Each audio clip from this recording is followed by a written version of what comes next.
গিয়েছিলাম সফরে।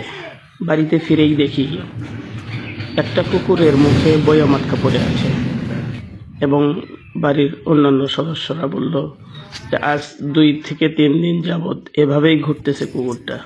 অর্থাৎ কুকুরটা কিছু খেতে পারছে না, তার পেটে খাবার নেই এবং সে অস্থির হয়ে যেই দিকেই ছোটে তার মাথাটা গিয়ে কোনো না কোনো জায়গায় বাড়ি লাগে, আরও ভয় পায়।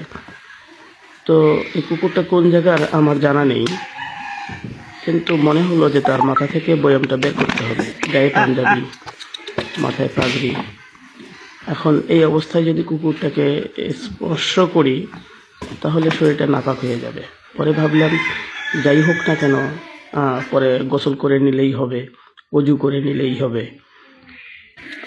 অজু গোসল যখন সেরে নেব তখন পবিত্র হয়ে যাব। আপাতত কুকুরটাকে এই সমস্যা থেকে বাঁচানো দরকার। এরপরে বাড়িতে গিয়ে একটু গামবুট পরে আসি যাতে কুকুরটার মুখ থেকে বয়ামটা ছুটাইলে যেন কুকুরটা কামড় দিলেও পায়ে কামড় না লাগে। গামবুট পরে এসে একটু চেষ্টা, অনেক দৌড়াদৌড়ির পরে একটু চেষ্টা করার পরেই বয়ামটা আস্তে আস্তে বের হয়। প্রথম অবস্থায় কুকুরটা ভয় পেয়েছিল, ব্যথাও পেয়েছে, গলাটা একদম শক্তভাবে বসে গিয়েছে।